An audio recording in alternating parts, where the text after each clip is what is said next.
Today I will solve two physics problems about capacitors and the circuits. That's about RC circuits. Actually, first problem is P level. It's in Randall. 36 problem. I will explain using Proto method, decomposition, pattern recognition, abstraction, algorithm design. Also, I will show simulation in Falstad to help understanding. Okay, first we have in this problem we have RC circuits and we have battery.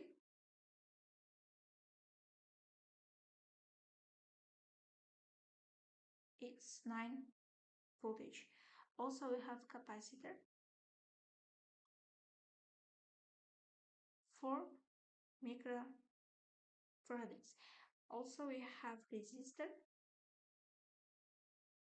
It's equal to 25 ohms. And in our case, switch goes from position 1 to 2. Important idea, before switching, capacitor is fully charging.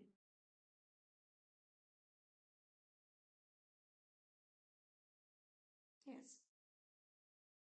So after switching, it's about two cases. First case and the second case. After switching, capacitor discharges through resistor.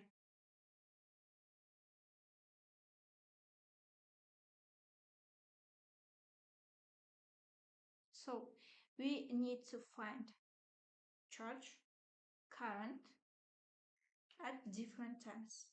So this the first method. It's decomposition. Break our problem.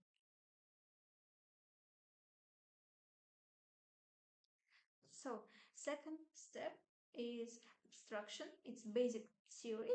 Key formulas, I will write it. First, it's charge. It's capacitor times voltage. Okay. Second, discharge. Yes, we won't have the same formula because it's about the after a long time. So we have a new formula like that. It shows how it change over time. So third is current. Current also will change over time. So we will use this formula actually. Yeah. Also time constant. Yeah, there is, we can see that our tau it's equal to RC. Yeah, tau means it's time actually that change that passes a very long time after passing. Yes, the next step is algorithm design. So step by step. So we will use all of these formulas, and I will write it here.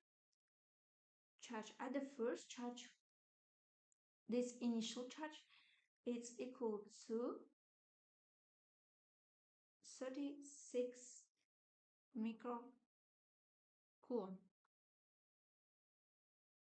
Yes. Second step.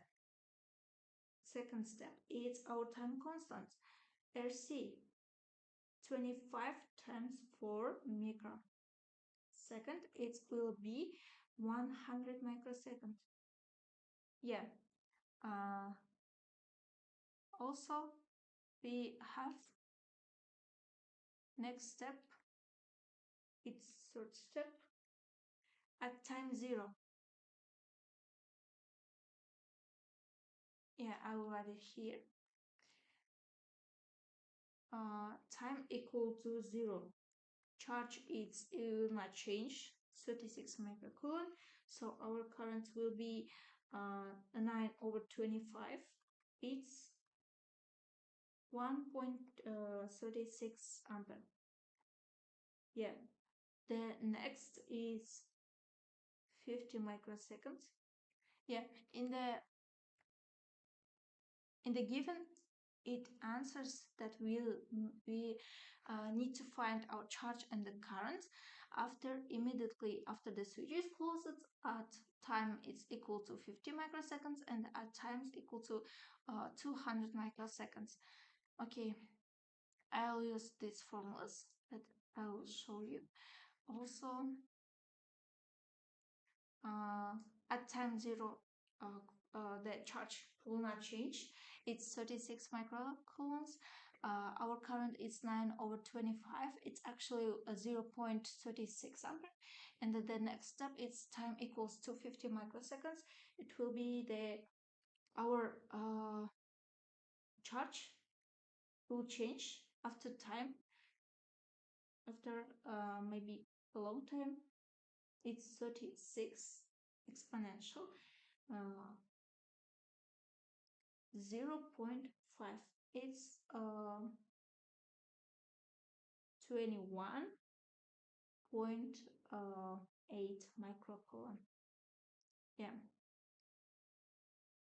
The next step, it's very actually the last step. It's time equal to 200 microseconds. Yeah, we will use the same formula at the previous step. It will be 36 exponential minus 2. It will be 4.9 microcoulomb. Our current, in this part, our current equal to 0.36 exponential minus 0.5. It's around 0.22 ampere. Yes. Let's find our current in the last step. Minus 2 is 0.049 ampere. Yeah, actually we find all of these values. So to understand deeply,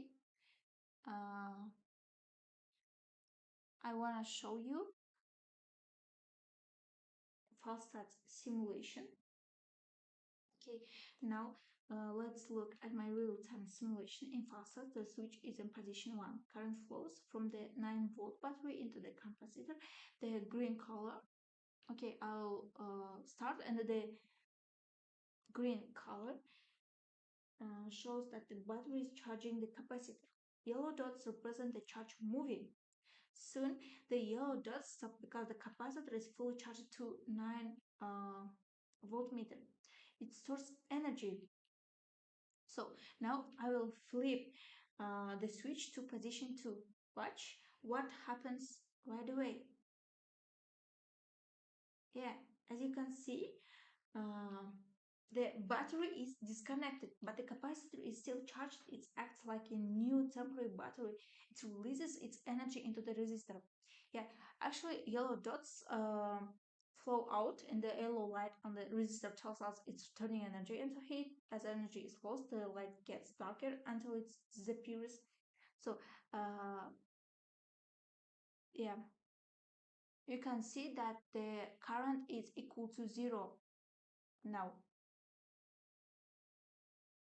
Yeah, as energy is lost, the light gets darker until it disappears completely. The capacitor has discharge. That is exactly the decay pattern we need to remember. Yeah. Decay pattern.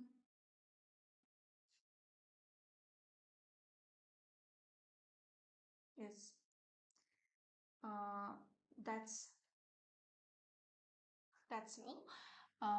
We have solved our problems, and we have seen simulation that really can understand us how it works actually. So next move to the second problem. Ya, келесі бізде олимпиада есебінің тапсырмасы.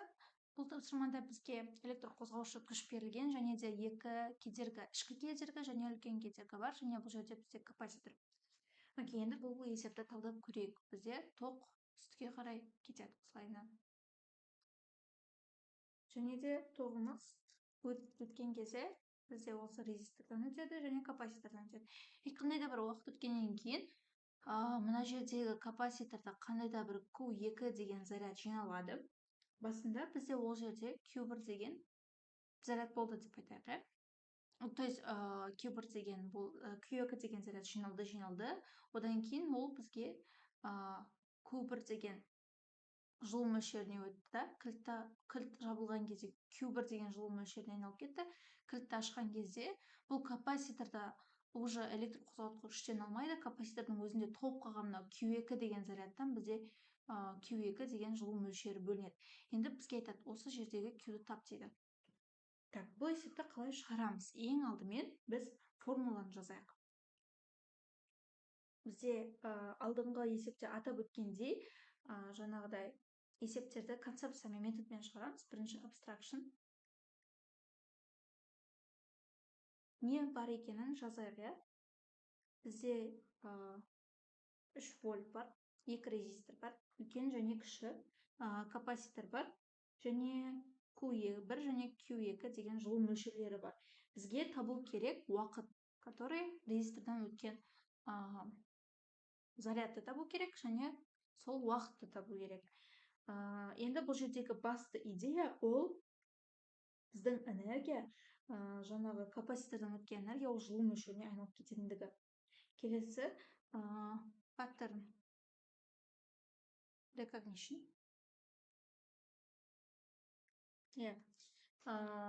Біздің капаситордың charging or discharging болуы біздің RC-ға тікелей байланысты.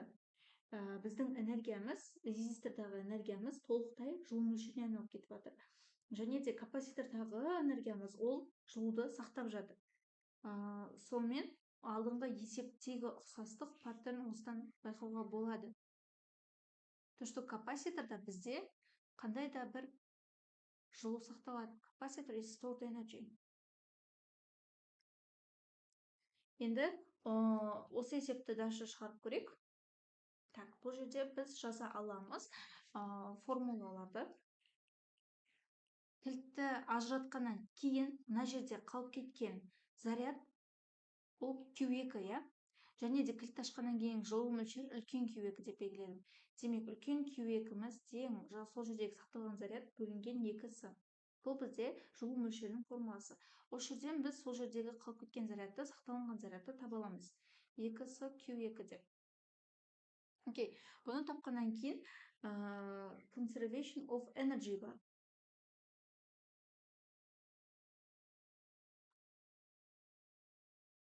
Окей, бізде мына жерде кеткен жылу мөлшерлері 1 мен 2, ол электр қозғаушы күштің атқарған жұмысына тең болады. Және де ол Q1 қосылған Q2 көбейтілген электр қозғалтқыш күш. Неге олай десеңіздер, неге Q1 қосылған Q2? Себебі мына жерде бізде I 2-ке бөлінеді, иә? Карент 2-ке бөлінеді. Мына жерден қандай да бір карент келеді. Мысалға бұл карентті I1 қосылған I2 деп атайтын болсақ, бұл карент I1 және I2 деп 2-ке бөлінеді. Екеуі бір-біріне параллель болғандықтан біз ол екеуін қосамыз. Сол үшін де бізде осы Q1 қосылған Q2 деген шығады. Келесі, демек осы жерде біз Q1 қосылған Q2-ден резистордан өткен именно осы зарядты, Q1 деген зарядты таба аламыз, иә, осы зарядты. Ол Q1 қосылған Q2 минус біздің мына жердегі зарядымыз, ол мынаған тең. Түбір астындағы 2CQ2 болады. Бұл бізде кішкентай резистордан өткен чардж. Так, орындарына қойып көретін болсақ, бізде жуықта 0,128 микрокулон шығады екен. Окей, енді келесі бізге уақыт табу керек. Уақытты қалай табамыз?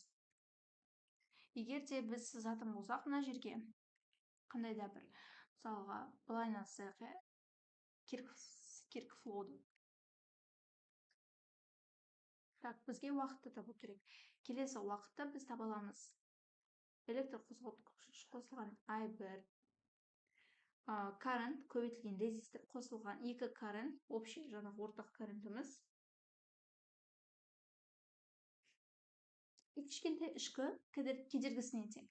Енді осы жерден егер де біз барлығын жаңағы өткен уақытқа көбейтетін болсақ, теңдеудің екі жағында бірдей затқа көбейтуге бізге мүмкіндік береді. Қосамыз i1 қосылған i2 тоже дельта t деген уақыт қосамыз. Енді осы жерден бізге i1 дельта t бізге q1-ді береді. i1 қосылған i2 ол бізге q2-ні береді. То есть бұл жылу мөлшері емес, заряд. Сонда біз айта аламыз, электрқозғалтқыш күші көбейтілген зарядты көбейтеміз біз жаңағы неге?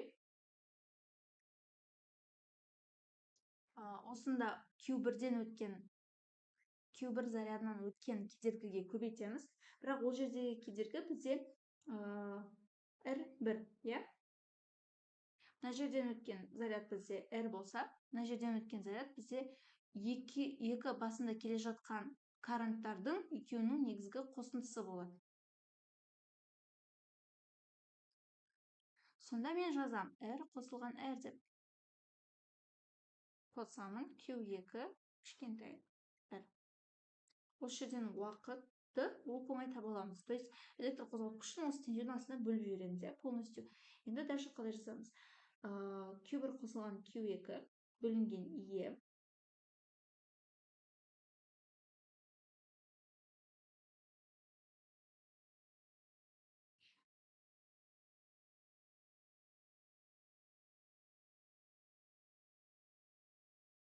Мынаның барлығы бізде Q1, бағана біз тапқан формуласын уже алдыңғы дәлдеп қойдық. 2 Q2 кішкентай R. Осы жерден уақытты табатын болсақ, Q1 қосылған Q2 бөлінген E.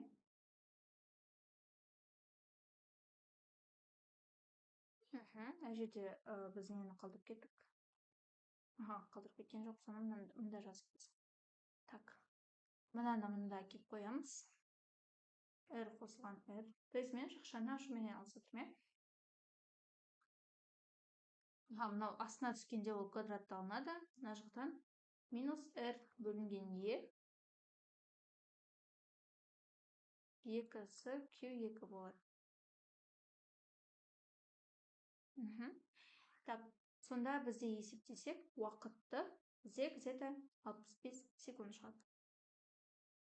Окей. Бұл біздің, то есть алгоритм дизайнымыз болды.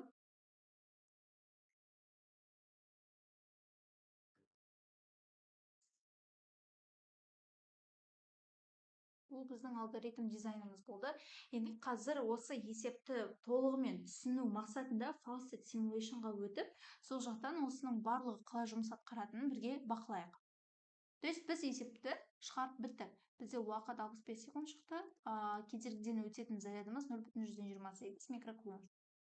Так, енді келесі біз жаңағы Simulationға өтейік. Так, бұл жерде тура жаңағы есептегідей схема, то есть мына жерде ключ тұр, видите. Енді осы жерде ең алдымен есепте айтқан, бастапқыда кілт ажыратылған кезде тізбекте тоқ болмаған. То есть кілтті шын мәнінде негізі ажыратсақ, салыстырып басақ, кілтті ажыратсақ, мына жердегі тоқтың мәні нөлге тең, не болмаса ол азайып бара жатыр, бағана дикей паттернді айттық қой біз, тоқ азаяды. Нано, оның минус 9, оның минус 12 деген сияқты, ол шексіз азая береді. Егер де мына жерде скорость тоқты көбейтетін болсам, ол тезірек азаятын болады. То есть тоқ в какой-то момент нөлге дейін ұмтылады. Енді осы жерде бағанаға айтқанымыздай, егер де переключатель қосатын болсақ, ол то есть кілтті қайттан қостық қазір, кілтті қостық. Енді бұл жерде, мына жердегі S-та біздің капаситорда қандай да бір заряд жиналып жатыр. Осы заряд жиналып жатыр. Осы заряд жиналғаннан кейін мына кілтті қайттан ажыратады. То есть, видите, қайттан ажыратса да, мына жерде қандай да бір негізі тоқ көзі бұл жерге бармайды, бірақ бұл жерде қандай да бір заряд қалып қойды. Ол капаситордың өзіне жинаған заряды, бірақ қандай да уақыттан кейін жаңағы дикей паттерннің әсерінен бұл жердегі айда ол в какой-то момент нөлге тең болады. Бірақ дәл қазіргі уақытта ол шексіз төмендеп баратыр, азайып баратыр. то есть бағанағы бөлінетін жылу мөлшері осы жерден бізге бөлінетін болады. Так, жалпы тақырып түсінікті болды деп ойлаймын. Осымен біздің есеп талдауымыз өз мәресіне жетті. Назар аударып тыңдағандарыңыз үшін көп рахмет. Бүгінгі біздің екі есебімізде де біз декей паттернді қарадық, және де капаситордың ол энергияны сақтайтынын білдік. Каренттің экспоненциалды түрде өзгеретінін көрдік, және RC циркиттің қалай жұмыс жасайтынын тоже көрдік. Simulation бізге бұл заттардың барлығы шын мәнінде қалай жұмыс істейтінін түсіндіруге көмектесті. Және бұл симуляцияда біз көре аламыз энергияның жаңағы хитқа айналып, ол капаситор энергияны жинайтыны, және де бұл біздің екі есебіміздің де ең басты негізгі идеясы болды. Назар салып тыңдағандарыңызға рахмет. Сау болыңыздар.